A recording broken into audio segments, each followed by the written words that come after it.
ब्रह्मा का पिता है, कौन विष्णु की मां, शंकर का दादा कौन है, हमको दे बता। ये जानने के लिए कृपया सुनिए। जगत गुरु तत्वदर्शी संत रामपाल जी महाराज के अमृत वचन सर्व पवित्र धर्मों के पवित्र शास्त्रों के आधार पर। तो ये चाहता था कि भगवान से दूर हो जाए, गलत साधना करें, भगवान से कोई लाभ मिले नहीं और ये फिर खत्म हो जाए कहानी।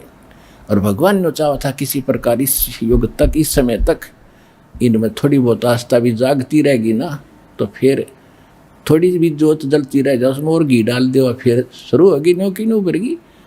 तो दास डालेगा सत्य भक्ति का घी आपकी जलती हुई जोतों में, ये फिर प्रफुल्लित हो जाएंगे। फिर क्या कहते हैं, छिन में धरती पग धरूं और छिन में धरती पग धरूं और दादे संग सृष्टि संजोगे, पद अमान न्यारा रहूं इस विद दिन दुनी वियोग।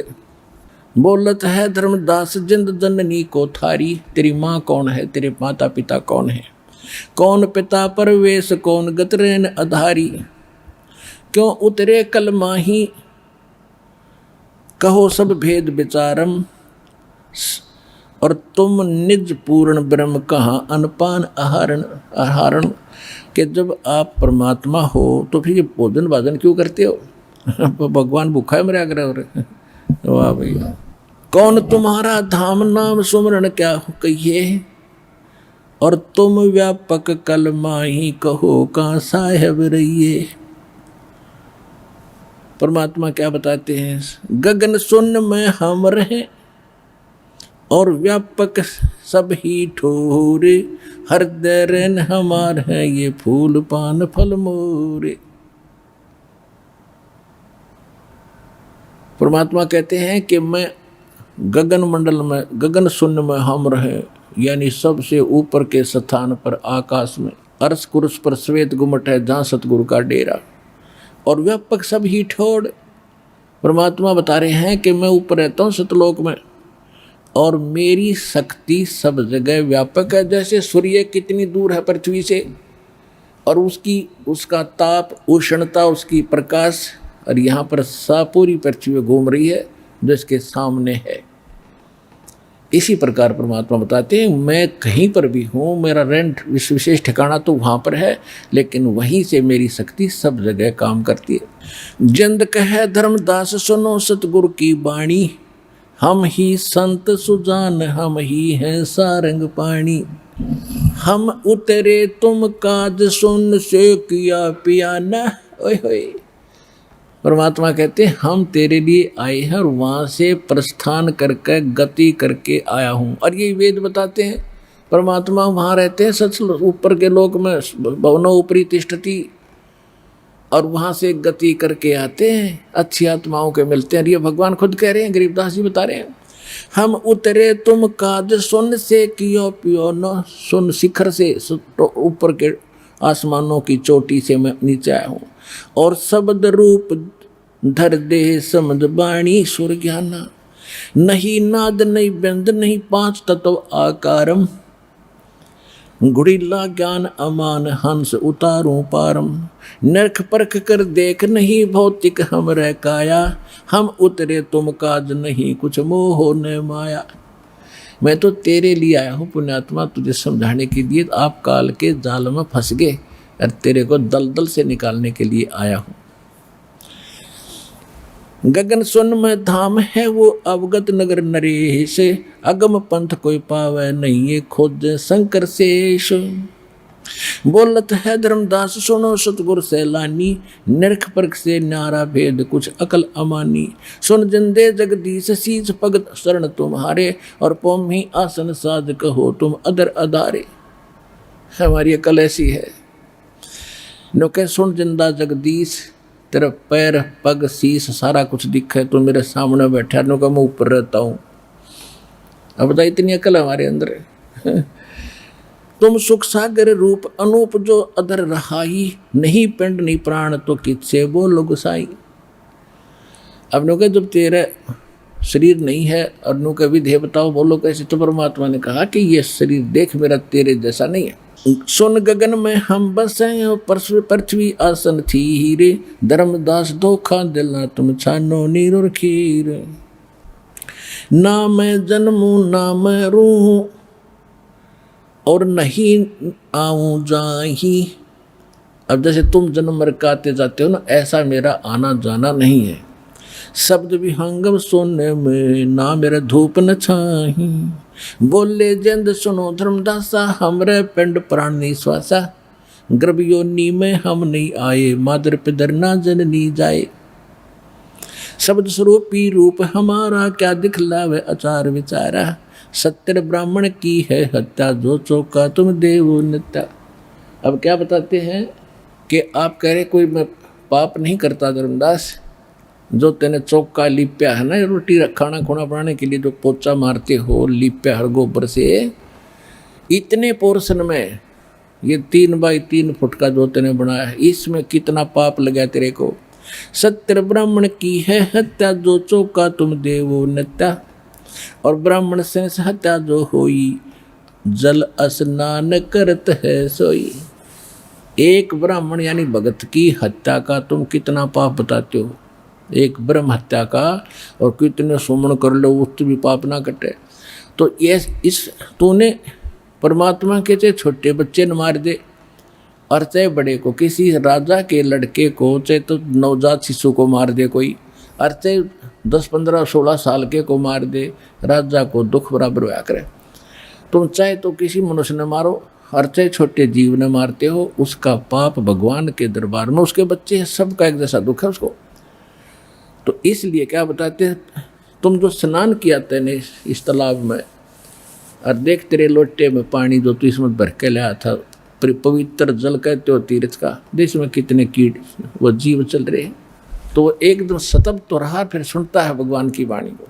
सत्य ब्राह्मण की है हत्या, जो चौका तुम देवो नित्या। ब्राह्मण 1,000 हत्या जो होई, जल स्नान करत हो सोई। चौके कृमि कीट मर जाई, सूक्ष्म जीव जो दर्शे नाही। जो दिखते नहीं वो भी बहुत से ऐसे जीव हैं जो मर जाते हैं। लिपा पोती जैसे पोचे लगाते हो। तो पुण्यात्माओं, यहाँ क्योंकि समय ये थोड़ा होता है और ज्ञान बहुत ज़्यादा बताना होता है, क्योंकि ये ज्ञान आपने कभी सुना नहीं। रामकृष्ण की महिमा तो थोड़ी बता दें तो भी आप सारी समझ जाते रहे, घंटे में सारा कुछ फैसला हो लेता आपका, हमारा प्रवचन का भी आप सुन लेते।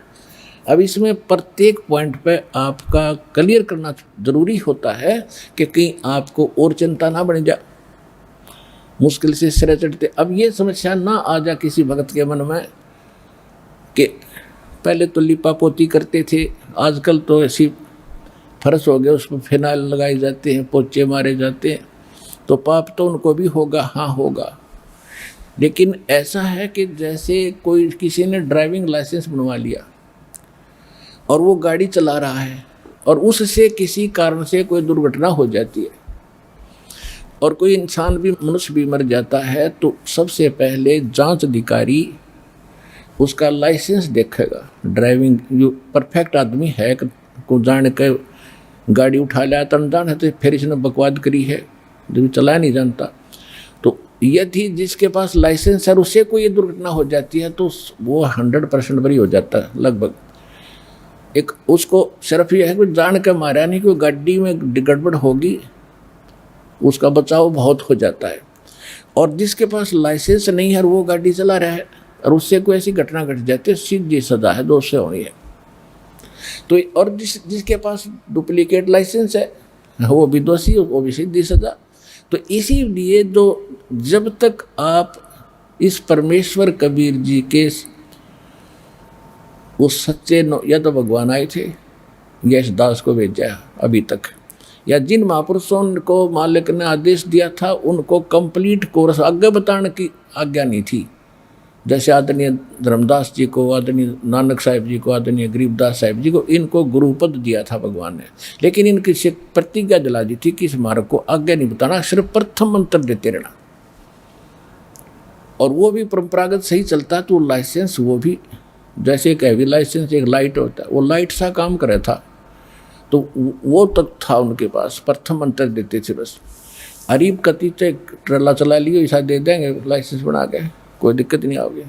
तो उस समय तो नकली लाइसेंस जिसने और किसी के पास है, जब तक आप इस शरण में नहीं आए तब तक आप कोई पुण्य भी करते थे, कोई गुरु भी बना रखे थे, या बिना बनाए भी कोई साधना करते थे, उससे आपको, या श्री राम कृष्ण विष्णु ब्रह्म की जो साधना, ब्रह्मा ब्रह्म की साधना करते थे, दुर्गा की, चाहे कोई गुरु भी उनका अधिकारी बना भी रखा होगा, तब तक दोनों ही आपने पाप और पुण्य दोनों भोगने पड़े, क्योंकि वो अधिकारी हैं ही नहीं इस गुरु पद पे आने के। ना ब्रह्मा को कंप्लीट स्पिरिचुअल नॉलेज, ना विष्णु जी को, ना शंकर जी को, ना दुर्गा जी को, और ना इस ब्रह्म को। तो इनके द्वारा बनाए वो दिए गए उपदेश मंत्र भी इनकम्प्लीट, यानी वो पूर्ण ऑथराइज्ड नहीं है मोक्ष मार्ग के। तो इसलिए उनकी साधना करने से, बताए मार्ग से, पुण्य करने से तो दोनों मिलते थे आपको, पाप भी और पुण्य भी आपके दोनों डिपॉजिट होते रहे। तो इस प्रकार से आप मोक्ष नहीं प्राप्त कर सके। और अब क्या होगा, अब आपका जो लाइसेंस बनाया जाएगा, इसमें आपसे अब जैसे आपके वो पाप नहीं लगेंगे जो पोछा लगाते हो, कहीं स्नान भी करते हो, अपने कार्यवश आते जाते भी हो, और किसान खेती करता है, उसमें इतना पाप बताया कि 1 हलाई और 1000 कसाई, इतना पाप एक किसान को लगता है। 1 हलाई में, हलाई बोलते हैं 1 एकड़ जमीन 200 फुट लंबी, 40 फुट चौड़ी, इस क्षेत्र में हल से ऐसे गुड़ाई करते थे, चक्कर काट काट के हल से। तो इस इतने पोर्शन में इतना पाप आली को हो जाता है, 1000 कसाई को पाप लगता है। अब फिर उसे पुण्य भी होता है, जब खेती वो तैयार करता है, जीव जंतु ना जाने को, पशु भी खाते हैं, पक्षी भी खाते हैं, और चींटी भी ले लेकर बिलों में घुस जाती है, वो पुण्य होता। तो दोनों लिख दिए जाते हैं, उसके पाप भी और पुण्य भी। ऐसे ही मजदूर कस्सी से काटता है, ना जाने कितने कीड़े मकोड़े काटता है, तो वो पाप उसके अलग लिखे जाएंगे। तो इसी पर जब हम इस परमात्मा की भक्ति से इस मंत्र सतनाम दास से उपदेश ले लोगे, फिर आप पर ये लागू नहीं होंगे, क्योंकि आप ट्रेंड कर दिए गए हो। इच्छा कर मारे नहीं, बिन इच्छा मर जावे, कह कबीर तास का पाप नहीं लगावे। और फिर लाइसेंस हो गया, तो अब आपके पाप नहीं लगेंगे, जान के करियो ना।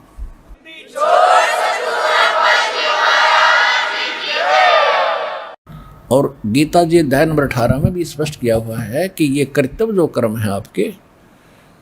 अर्जुन ने पूछा जी पाप तो इनमें भी होता है कि जब तुम्हें परम संत मिल जाएगा, उससे लाइसेंस आपको मिल जाएगा, यानी उपदेश मिलने के बाद, ये कर्तव्य कर्म है, इनके पाप नहीं लगा करते। जो जैसे खेती करता है, कोई अपना मजदूरी करता है, या आता जाता है अपने कामवश, इनसे पाप नहीं लगते। फिर उस पूर्ण संत से दीक्षा लेने के उपरांत फिर क्या बताते हैं कि आप कहाँ से आए हो धर्मदास जी। धर्मदास जी ने कहा कि मैं बांधवगढ़ से आया हूँ, मथुरा में।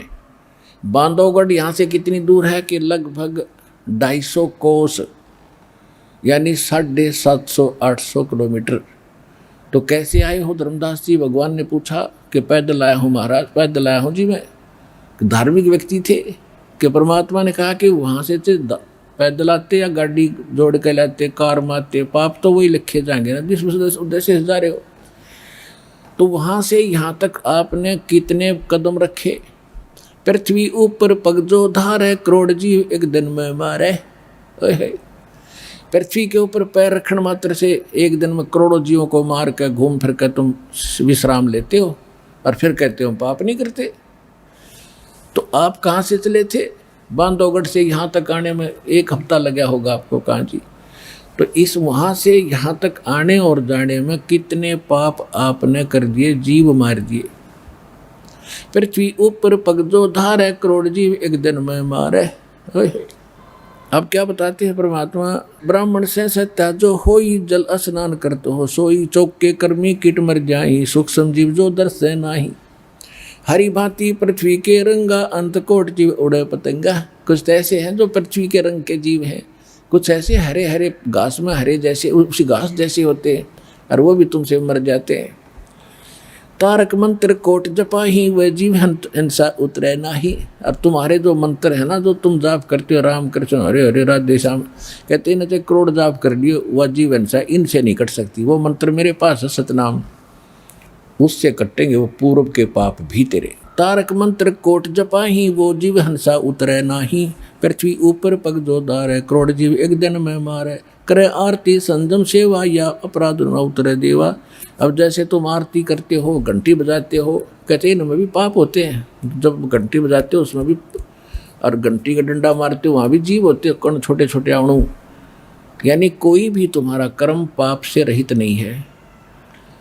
और तुम्हारे पास वो साबुन और जल है नहीं जिससे आपका रोज, जैसे हम प्रतिदिन कपड़ा पहनते हैं, मैला हो जाता, साबुन और पानी से धो लेते, साफ हो गया।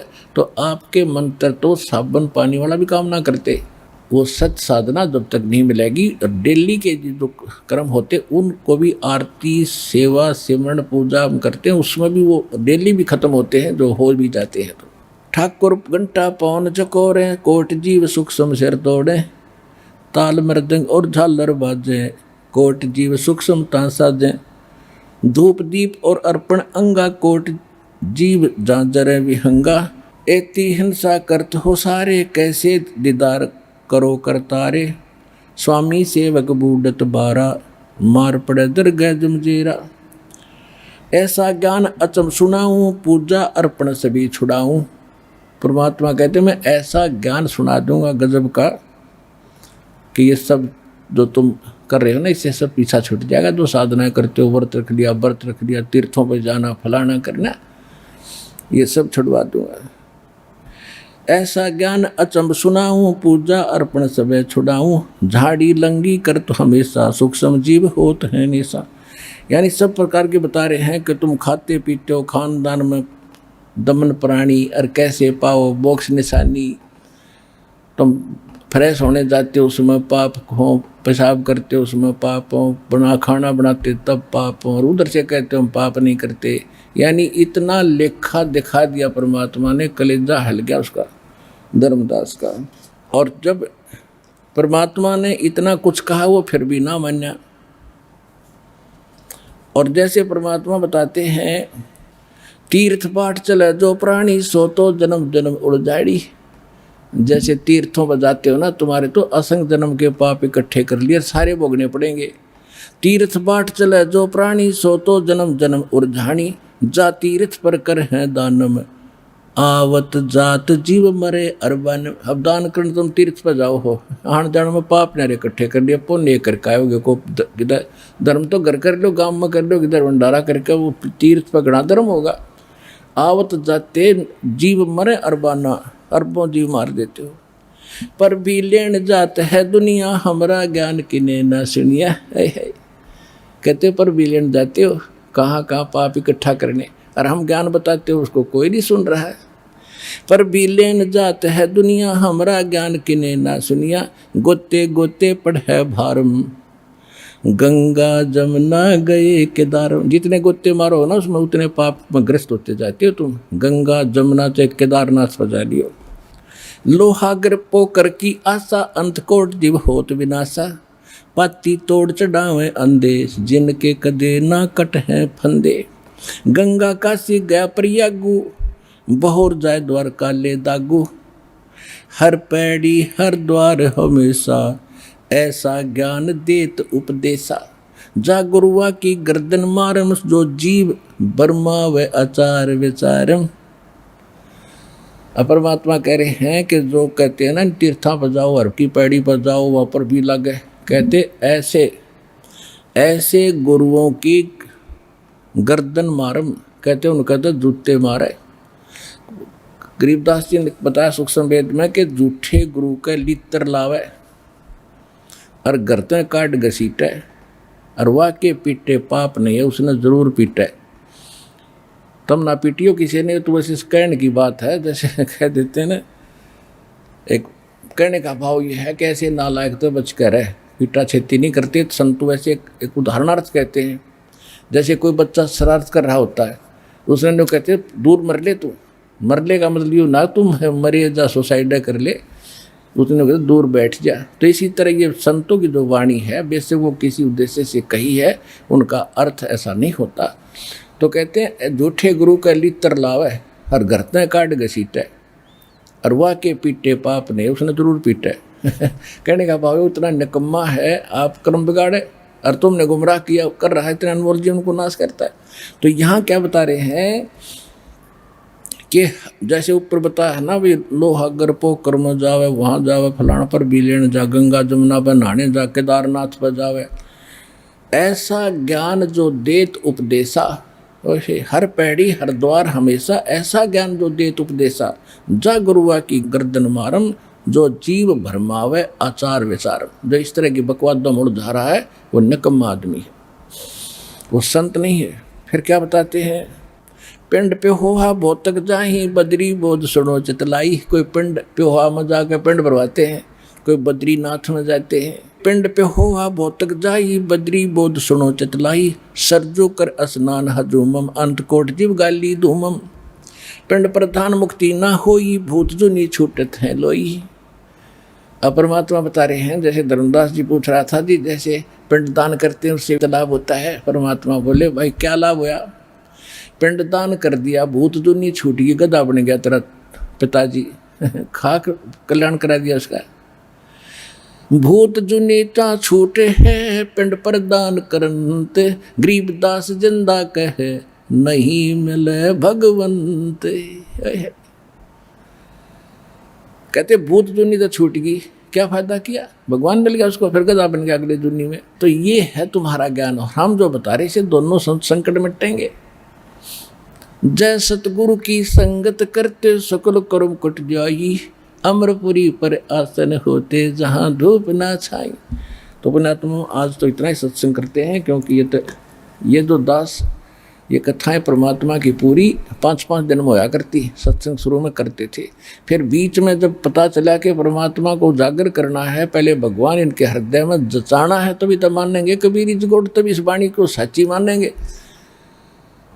तो अभी तो शुरुआत है, यह तो 1 हफ्ते में जाकर पूरा हुए दोनों का प्रसंग, और सारा सबको समझाने के लिए है आधार से। फिर आगे आने वाले समय में ऐसा ही किया करेंगे, एक जनता जाग जा, सब परमात्मा पर लाग जा, या सत्यनारायण कथा जो दास आपको सुनाया करेगा। सत साहिब।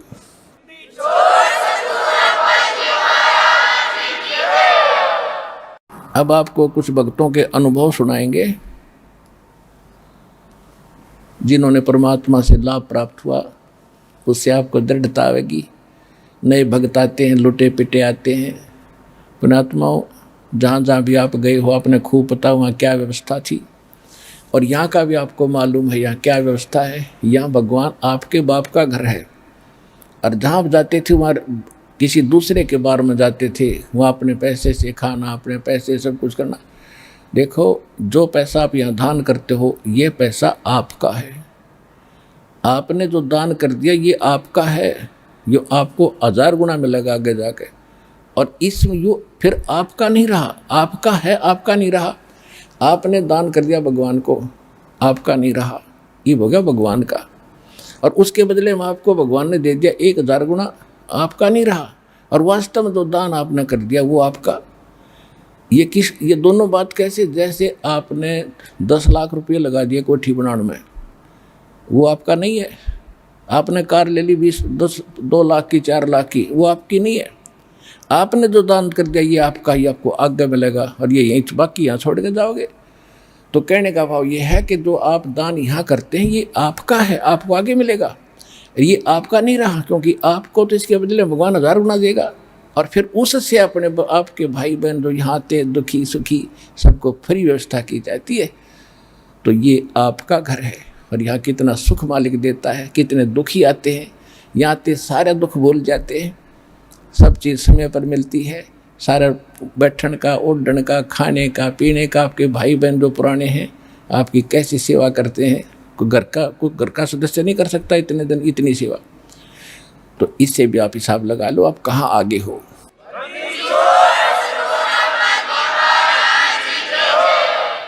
तो इससे आपको दृढ़ता आएगी, जिन भक्तों पर परमात्मा ने मेहर बख्शी आप पे बख्शेंगे। जब इन पे बख्शिए तो आप कौन से उसके बच्चे नहीं हो, अगर उसकी मर्यादा में रहोगे। जब लग हंसा हमरी आना और काल लगे री तेरा बाना। जब तक मेरी मर्यादा में रहोगे काल का अटैक नहीं होने दूंगा। हम गलती करते हैं मर्यादा तोड़ के, उसमें काल का दाव लग जाता है। जब मंत्र खंड हो गया, भगवान का हाथ हट गया, तो पंजा दस्त कबीर का सिर पर रखो हंस, जम किंकर चंपनी थरे उधर जाएंगे वंश। और पंजा दस्त कबीर का भगवान का पंजा रहेगा कैसे? जब लग हंसा हमारी आना, जब लग आप मेरी मर्यादा में रहोगे और मेरे अतिरिक्त किसी में सपने में भी इच्छा नहीं रखोगे किसी की, तो मेरी जब मर्यादा में हो तब तक फिर काल का अटैक आप पर नहीं हो सकता। तो ऐसे मर्यादा रखते हैं उनको क्या क्या सुख हुए वो आपको अब सुनाएंगे। आप भी ऐसे रखना, आपका भी कल्याण होगा। सतगुरुदेव की जय। बंदी छोड़ कबीर परमेश्वर जी की जय। बंदी छोड़ गरीबदास जी महाराज जी की जय। स्वामी राम देवानंद जी गुरु महाराज जी की जय हो।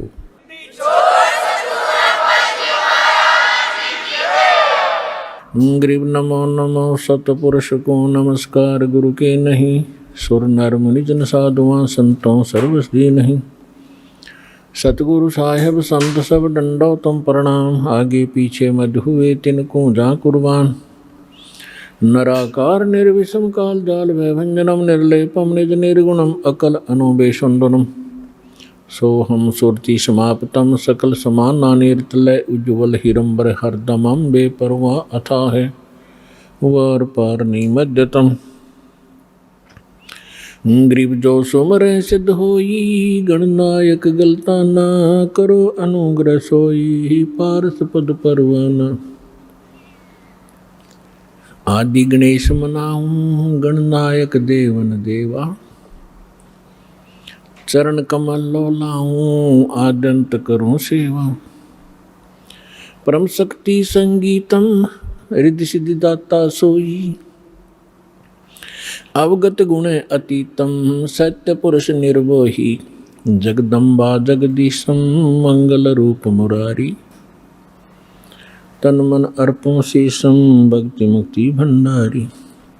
सुर नर मुनि जन ध्यावे ब्रह्मा विष्णु महेशा। शेष सहस मुख गावे पूज्य आदि गणेशा।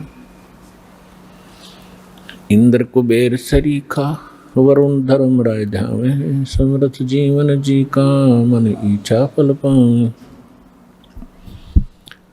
33 कोटि अधारा ध्यावे 88। उतरे बहुत जल पारा कट है यम की फांसी। 33 कोटि अधारा ध्यावे 88। उतरे बहुत जल पारा कट है यम की फांसी। गरीब कर जोरूं विनती करूं जोरूं चरण पर शीस। गुरु जी राम देवानंद जी महाराज ने दियो नाम बख्शीश।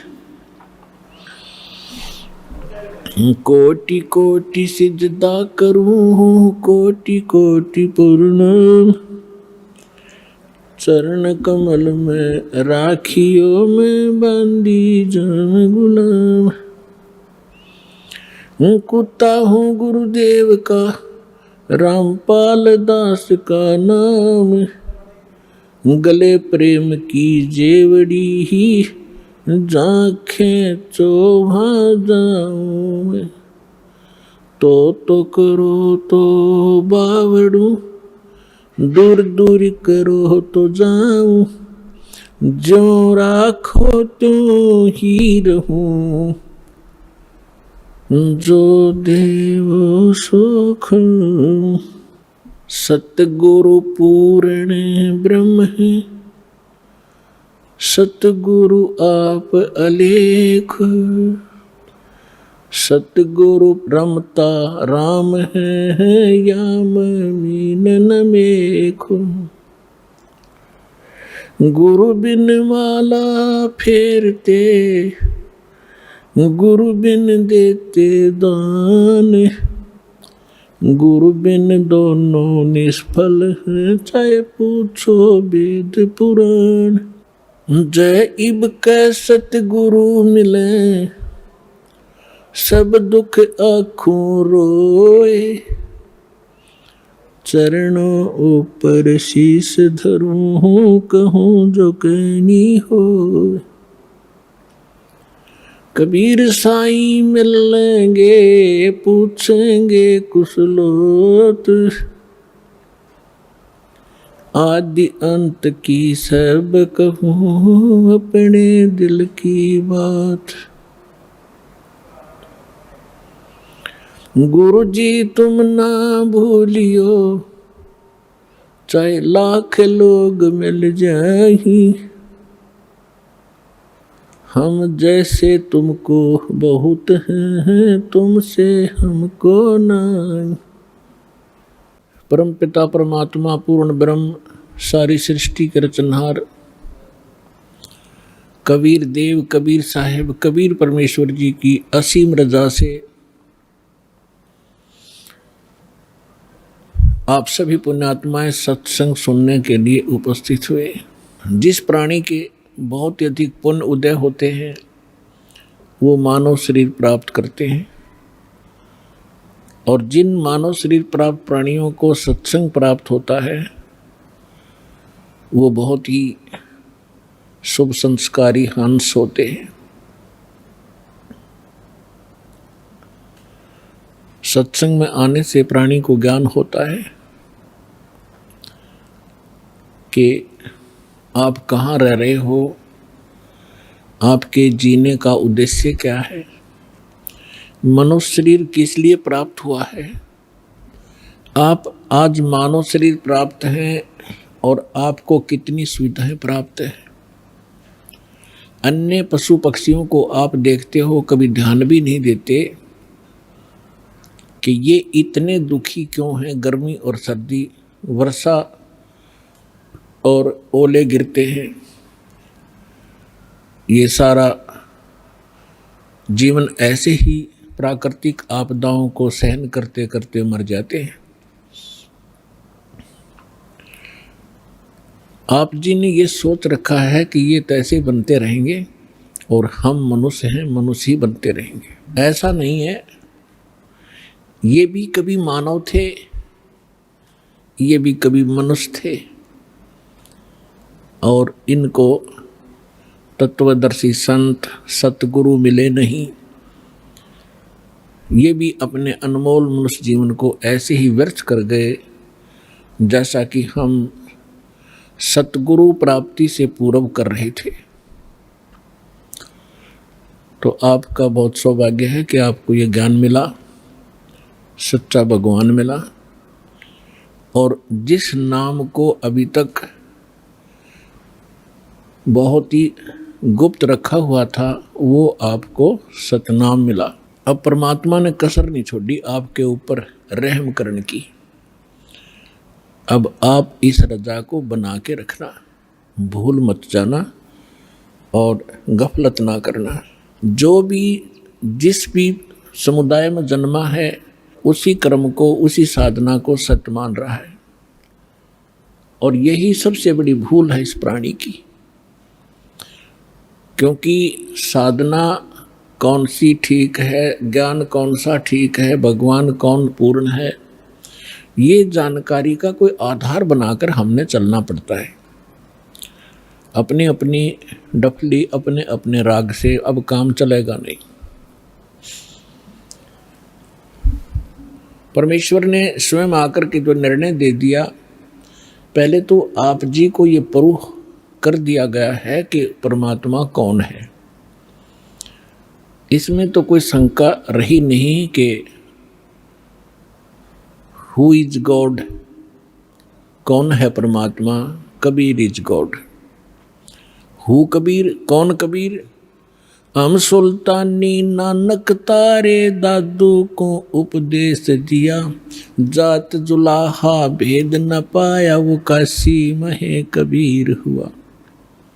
अनंत कोटि ब्रह्मांड का एक रति नहीं भारे, सतगुरु पुरुष कबीर हैं ये कुल के सिरजनहार। ये भी बता दिया उन महापुरुषों ने जिनको भगवान मिले कि काशी के अंदर जो धानक रूप में, दुल्हे रूप में रहा करते थे, जिसको हम एक कवि माना करते थे, वो पूर्ण परमात्मा है। वो अनंत कोटि ब्रह्मांड के सृजनहार हैं, सबके पालक हैं, और वो हमारे सबके पिता हैं। नानक साहब जी कहते हैं, फाई सूरत मलुकी वेश, ए ठगवाड़ा ठगी देश, खरासियाणा भौता भार। ये धानक रूप रहा करता। ये 24 नंबर पृष्ठ श्री गुरु ग्रंथ साहिब में लिखा है, अंकित है। फिर श्री गुरु ग्रंथ साहिब के 731 पृष्ठ पर लिखा है, अंधुला नीच जात परदेसी मेरा, खिल आवे तिन जावे, और जाकी संगत नानक रहंदा क्यों कर मोंडा पावे। फिर 721 पृष्ठ पर लिखा है श्री गुरु ग्रंथ साहिब जी के, एक अर्ज गुप्तम पेश तोदर कौन करतार, हक्का कबीर करीम तू बेऐब परवरदिगार। फिर अन्य महापुरुषों ने जिनको परमात्मा मिले, उन्होंने यही बताया है। दादू साहब जी कहते हैं, जिन मुझको निज नाम दिया, सोई सतगुर हमार, दादू दूसरा कोई नहीं, ये कबीर सृजनहार। और भी जितने महापुरुष हुए हैं, उन्होंने परमात्मा कबीर जी को ही परमात्मा बताया। हमारे वेद भी परमात्मा को कबीर देव कहते हैं, कबीर साहब कहते हैं, और कुरान शरीफ के अंदर उनको अल्लाहु अकबर कहा है। अल्लाह कबीर, कबीर देव, कबीर भगवान, कबीर साहब। तो कहने का भाव ये है कि वो कबीर इज गॉड। और गीता अध्याय नंबर 4 के श्लोक नंबर 32 और 34 में स्पष्ट किया है कि वो परमात्मा सच्चिदानंद घन अपने मुख कमल से यथार्थ ज्ञान बोलता है, उच्चारण करता है। वो सच्चिदानंद घन ब्रह्म की वाणी तत्व ज्ञान कहलाता है। उसके अंदर धार्मिक अनुष्ठानों की जानकारी विस्तार के साथ कही गई है। उस तत्व ज्ञान को तू तत्वदर्शी संतों के पास जाकर समझ, गीता ज्ञान दाता कहते हैं। और वो तत्वदर्शी संत तुझे उस तत्व ज्ञान और परमात्म ज्ञान का और तत्व ज्ञान का उपदेश करेगी। तो कहने का भाव ये है कि जो हमारे सदग्रंथ हैं, पवित्र वेद, पवित्र श्रीमद् भगवद गीता, ये गॉड गिवन स्पिरिचुअल नॉलेज है। और इसमें ये इनकम्प्लीट है। परमात्मा ने 5 वेद दिए थे इस ज्योति निरंजन ब्रह्म को, इसने एक 5वां वेद नष्ट कर दिया, हम तक आने नहीं दिया, छुपा दिया। उसकी पूर्ति करने के लिए स्वयं परमेश्वर आते हैं। तो पुण्यात्माओं, परमात्मा को समझने के लिए हमने सदग्रंथों को आधार मानना पड़ता है। तो ये सदग्रंथ ये कह रहे हैं कि परमात्मा की जानकारी तत्वदर्शी संत बताते हैं, और वो तत्वदर्शी संत वो ज्ञान रखता है जो स्वयं भगवान आकर बताता है। वो सूक्ष्म वेद है, तत्व ज्ञान है। तो उस ज्ञान के अंदर ये तो प्रमाणित हो चुका है। उस ज्ञान के आधार से दास ने आपको सिद्ध कर दिया है कि परमात्मा कैसा है, कहाँ रहता है, वो क्या करता है, और वो कैसे प्राप्त होता है।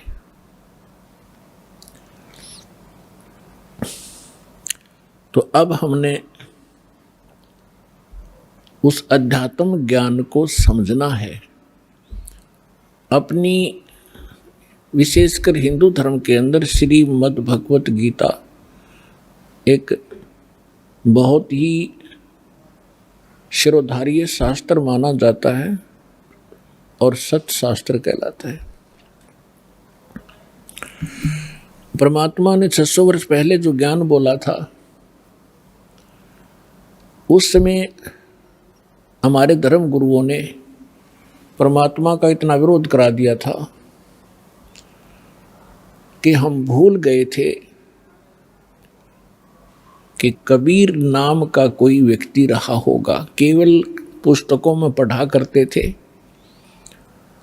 कबीर साहब की वाणी पढ़ ली, ठीक है, दोहे इसलिए पढ़ा करते थे कि वो हमारे एग्ज़ाम के अंदर उनमें से कुछ अंश हमने लिखना पड़ता था। अब जब हम तत्व ज्ञान से परिचित हुआ ये दास, तो पता चला ये कबीर साहब कवि ही नहीं थे, ये परमेश्वर भी थे। तो उस परमेश्वर ने 600 वर्ष पहले कहा था, सुखदेव ने 84 भुगती, बण्या पजावे खरवो, तेरी क्या बुनियाद पराणी, तो पेंडा पंथ पकड़वो। मोती मुक्ता दर्शत नाही, ये जग है सब अंदरे, दिक्कत के तो नैन चश्म, इनका फेरा मोतिया बिंदरे।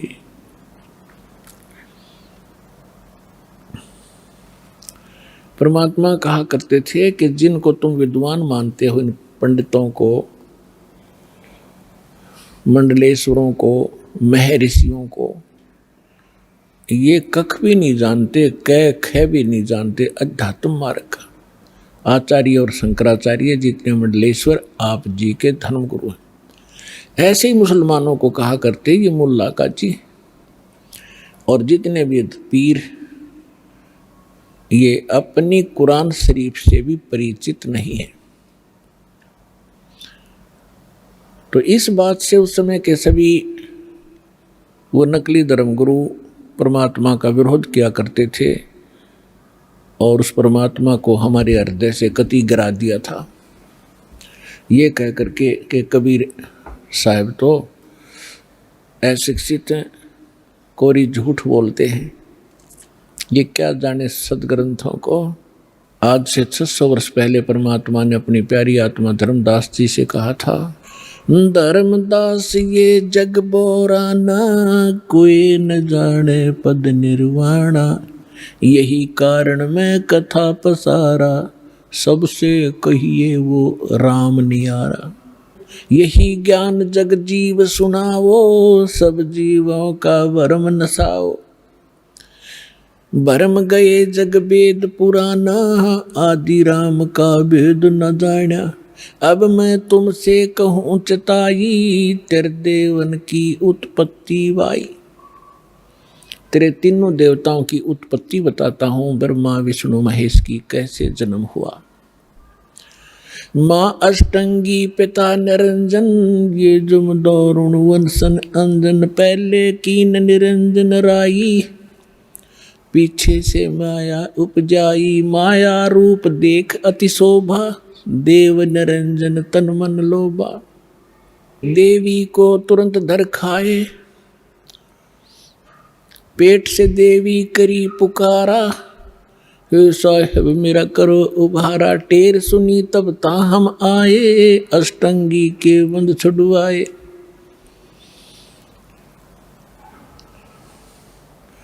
अष्टंगी और काल अब दो मंद कर्म से गए बिगोई।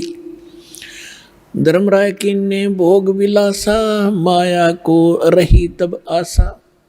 तीन पुत्र अष्टंगी जाए, ब्रह्मा विष्णु शिव नाम धराए। तिनके सुत हैं तीनों देवा, ये अंदर जीव करते हैं सेवा। गुण तीनों की भक्ति में ये भूल पड़ो संसार। कहें कबीर निज नाम बिना कैसे उतरो पार। तीन देव की जो करते भक्ति, उनकी कदे ना होवे मुक्ति। आज से 600 वर्ष पहले परमात्मा ने कहा था कि गुण तीनों की भक्ति में। तीन गुण कौन? रजगुण ब्रह्मा, सतगुण विष्णु, तमगुण शिव जी। इन तीनों देवताओं की भक्ति में ये भूल पड़ो संसार। और कहें कबीर निज नाम बिना, यथार्थ मंत्र के बिना तुम कैसे उतरो पार। और तीन देव की जो करते भक्ति, उनकी कदे न होवे मुक्ति। जिस परम पिता को ये अज्ञानी, एक संस्कृत भाषा के ज्ञाता कहा करते, वो अविद्वान है, जुलाहा है, शूद्र है, मूर्ख है, इसने बोलना भी ना आता, भाषा का उच्चारण भी ठीक नहीं, ये क्या जाने सदग्रंथों के बारे में ये आलोचना करता है। गुण तीनों की भक्ति में ये भूल पड़ो संसार, कहे कबीर निज नाम बिना कैसे उतरो पार। गुण तीनों की भक्ति में, होय होय, तीन गुणों की भक्ति। अब ये गुण क्या है यह समझ में ना रही थी इनका आज तक। तो परमात्मा ने बताया कि रजगुण ब्रह्मा सतगुण विष्णु तम गुण शिव कहावे रे, चौथे पद का मरहम न्यारा कोई तत्वदर्शी बतावे रे। अब तीन गुण कौन थे? भगवान ने 600 वर्ष पहले सिद्ध कर दिया कि तीन देव तीन गुण ब्रह्मा विष्णु महेश, इनकी जो भक्ति करते हैं उनकी कभी मुक्ति नहीं होगी। और हमारे दादे परदादे इनन पूज पूज के मर गए, तो क्या मुक्त हुए? वो नहीं हुए। आपको प्रमाण दिखाते हैं। पहले आपको ये सिद्ध करते हैं ये तीन गुण क्या हैं, देखिएगा अपने ही सदग्रंथों से। अब देखो श्रीमद् देवी भागवत से हम सिद्ध करते हैं कि तीनों गुण कौन हैं। देखिएगा ये है श्रीमद् देवी भागवत हिंदी टीका सहित भाग 1। ये छपी कहाँ से है? अथ देवी भागवतम सभाष्टिकम सहमातम, खेमरा श्री कृष्णदास प्रकाशन बंबई से प्रकाशित है। इसके तीसरे स्कंद में ले चलते हैं आपको। ये है अथ श्रीमद् देवी भागवते भाषा टीका युक्ते तृतीय स्कंध प्रारंभते। इसके हम आपको 11 पृष्ठ पर ले चलते हैं। ये 11 पृष्ठ है और 5वें अध्याय का हम 8वां मंत्र पढ़ेंगे। हे माता, यदि हमारे ऊपर सदा आप दया युक्त हो तो हमको तमोगुण में किस प्रकार प्रदान किया? शंकर भगवान कह रहे हैं। और ब्रह्मा रजोगुण और हरि सतगुण युक्त क्यों किए? अब क्या बता रहे हैं, फिर हम संस्कार देखेंगे। यदि दया धर्मना न सदा अंबिके, आप यदि हमारे ऊपर सदा मेहरबान बताते हो, मैं तुम्हें बहुत प्यार करती हूँ, तो कथम अहम विहित, क्यों मैं बना दिया तमोगुण, तमोगुण। और कमल से उत्पन्न होने वाले ब्रह्मा जी को रजोगुण संभव है, रजोगुण क्यों बना दिया? और सुवित किमु सतोगुण हरि, और विष्णु को आपने सतोगुण क्यों बना दिया?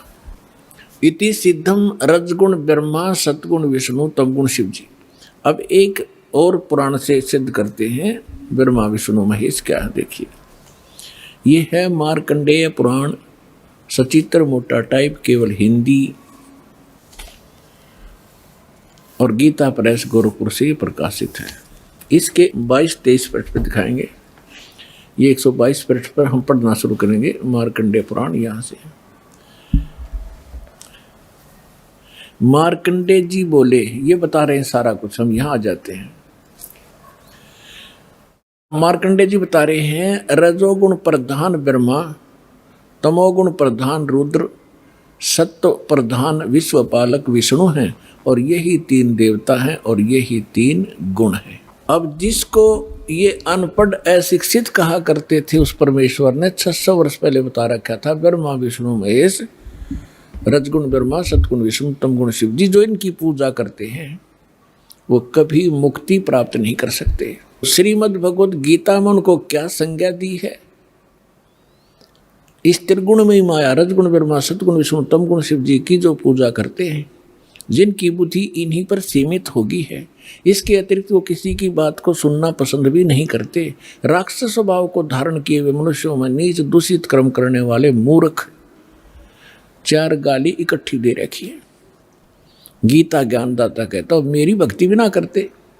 गीता ज्ञानदाता कौन है? ये ब्रह्म है, ये सरपुरुष है, 21 ब्रह्मांड का स्वामी है, ब्रह्मा विष्णु महेश का पिता है, जो श्री कृष्ण में प्रवेश करके श्रीमद् भगवद गीता का ज्ञान बोल गया। आइए पढ़ें अपने ही सदग्रंथों को जिनको हम डेली रटा करते, हम पढ़ा करते, समझा नहीं करते। हमने मान रखा था इसके पढ़ने मात्र से ही मोक्ष होगा। नहीं, श्रीमद् भगवद गीता में जो लिखा है वैसे करने से मोक्ष होगा, ना कि केवल पढ़ने मात्र से। पढ़ने से ज्ञान होता है, वो ज्ञान भी ना हुआ। हमने पढ़ते पढ़ते कितने दिन बीत गए थे, वर्ष बीत गए थे। गुरु बिन का हुन पाया ज्ञाना, जो थोथा बुस छड़े मूड किसाना। गुरु बिन वेद पढ़े जो प्राणी, समझन सार रहे अज्ञानी। आइए अब हम उन श्रद्धालुओं के अनुभव जानते हैं जो जगत गुरु तत्वदर्शी संत रामपाल जी महाराज जी से दीक्षा प्राप्त कर चुके हैं तथा उनके द्वारा बताए गए भक्ति मार्ग पर चल रहे हैं। नमस्कार सर। नमस्कार सत साहिब। क्या नाम है जी आपका? मेरा नाम डिगरनाथ गोस्वामी, मैं उत्तराखंड नैनीताल बिंदुखत्ता का रहने वाला हूँ। सर, संत रामपाल जी महाराज से आपने नाम दीक्षा कब ली? मैंने 2017 2 नवंबर को ली थी। सर, आपने अभी 2017 में संत रामपाल जी महाराज से नाम दीक्षा ली, लेकिन संत रामपाल जी महाराज 2014 से ही जेल में हैं, तो आपको संत रामपाल जी महाराज की शरण में क्यों आना पड़ा? मैं पहले काफ़ी भक्तियाँ कर चुका था और मैं बहुत परेशानी में था। मुझे काफ़ी बीमारियां हैं, शुगर मेरे को था, मेरे बच्चे सब तड़प रहे थे काफ़ी दिनों से। मैं पहले 5 साल तक शिव, साईं और बजरंगबली हनुमान की भक्ति करता रहा और उन भक्तियों से मैं बड़ा परेशान हो गया। कुछ नहीं हुआ। जब 5 साल का मैंने ये पीरियड रखा था, ठीक 5 साल होने पर मेरी मिसेज की डेथ हो गई।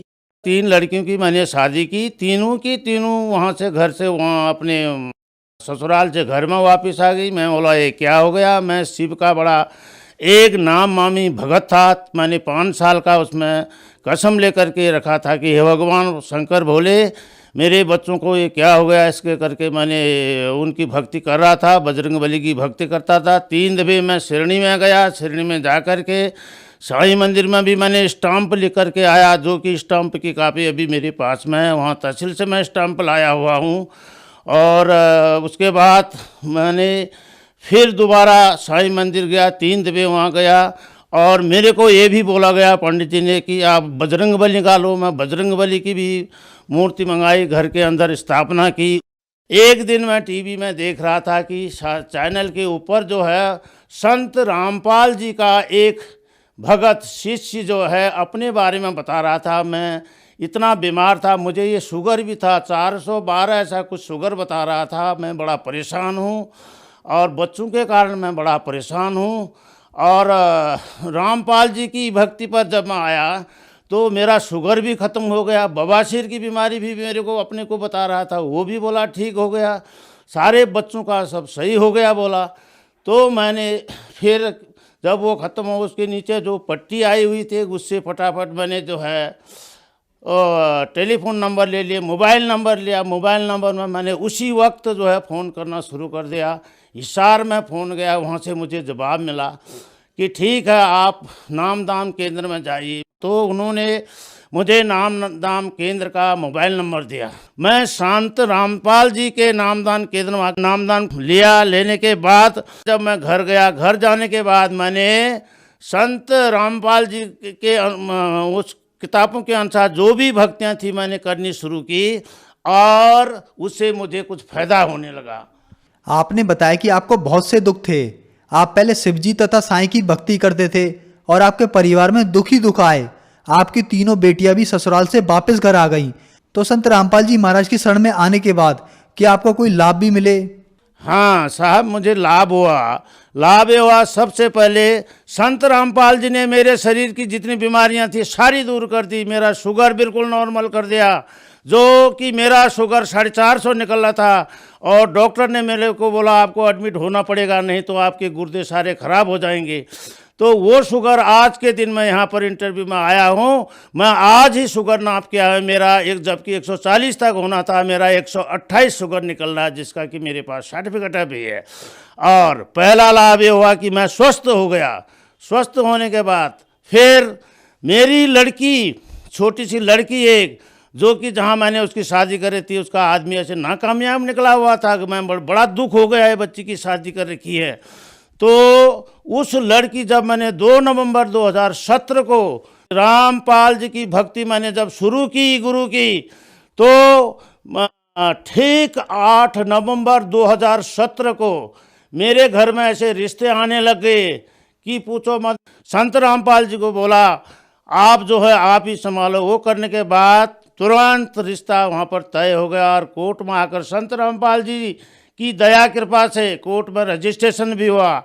फिर ठीक 15 जनवरी 2018 को शादी तय हुई बड़े अच्छे तरह से संत रामपाल जी की कृपा से। वो शादी बड़े सुनसान से, जबकि ये ज़माना बड़े शराबियों का कबाबियों का है, लेकिन कृपा गुरु की संत रामपाल जी की कृपा से आराम से शादी हुई, जो कि आज लड़की वहाँ पर खुश है, सुख शांति सुख समृद्धि हो रही है। तो संत रामपाल जी की हमेशा ये कृपा रही। अभी मेरे को केवल 3 महीने ही हुए संत रामपाल जी के कृपा से उनकी भक्ति करते हुए, और मैं स्वस्थ हूँ और मेरी बिटिया की शादी हो गई है। इससे ज़्यादा मुझे क्या चाहिए। अभी 3 ही महीने हैं हुए हैं मेरे को ये नाम लिए हुए। अभी तो कई साल जब तक मेरे घट में श्वास रहेगा तब तक मैं इनको संत रामपाल जी की भक्ति को छोड़ूंगा नहीं। संत रामपाल जी महाराज की शरण में आने से आपको बहुत लाभ मिले। आपका स्वास्थ्य भी ठीक हो गया, आपकी बेटी की टेंशन भी दूर हो गई। तो आप जन समुदाय को क्या संदेश देना चाहेंगे? मैं जन समुदाय सबको संदेश नहीं दे सकता हूँ, पूरे जनता से मैं ये प्रार्थना कर सकता हूँ कि आप आइए इनकी शरण में। नशा मुक्ति केंद्र भी न जाइए, मेरे नशे भी खत्म हुए, वो तो मैं अभी बता रहा हूँ। मैं एक फौजी होते हुए एक बोतल लेता था पूरी। संत रामपाल जी की कृपा से सारे दुख दूर हुए। सिगरेट बीड़ी शराब का खर्चा भी दूर गया, सारे सही हो रहा, बच्ची की शादी हो गई। मैं पूरी जनता से यही प्रार्थना कर सकता हूँ कि फटाफट इसमें आइए और इधर उधर न देखिए कहीं भी। सर, संत रामपाल जी महाराज आज जेल में हैं, तो जब आपने संत रामपाल जी महाराज से नाम दीक्षा ली, क्या आपके दिमाग में ये नहीं आया कि आप ऐसे गुरु की शरण में जा रहे हैं जो कि आज जेल में हैं? ऐसा है, इसमें हमने अपने दुख दूर करने, उनको जेल में हैं तो भी उनके शक्ति से हमारे दुख दूर हुए हैं। और मैं ये नहीं मानता हूँ कि वो जेल में है, क्योंकि उनके नाम लेने से मेरे सारे दुख दूर हो गए। और मेरी तरफ से वो जेल में नहीं है, वो हमारे साथ में ही है। तो चाहे वो जेल में हो चाहे वो कहीं हो, उनका नाम लेते ही दुखों का हरण हो रहा है। और वो एक परमात्मा के रूप में हमें देखते हैं, और हमारे दिल में यही है कि एक परमात्मा है। और जेल में तो बहुत ही जेल में रहते हैं। और भगवान रामचंद्र जी को 14 वर्ष का वनवास हुआ था, फिर भी वो वनवास से लोग उनके उसमें थे। और आने के बाद उन्होंने फिर भी अयोध्या में राज किया और दीपक जलाए, दिवालियाँ की। वो तो हमारे गुरु तो हमारे नज़र में ही हैं, हम तो उनको हृदय में समाये, हम तो उनको अपनी आंखों के सामने देखते हैं। सर, संत रामपाल जी महाराज से जुड़ने के लिए जन समुदाय को क्या करना होगा? जन समुदाय को जोड़ने के लिए यह करना है, संत रामपाल जी का जो सत्संग आता है, सत्संग में नीचे पट्टियाँ होती है, उन पट्टियों में नंबर लिखे हुए रहते हैं। उन नंबरों को नोट करके फिर उसमें फ़ोन करना। आपको बता दिया जाएगा कि नज़दीकी कौन सा आपका नामदान केंद्र है, वहाँ आपको बता दिया जाएगा। वहाँ जा कर के आप लोग उनसे जुड़िए। धन्यवाद सर। धन्यवाद।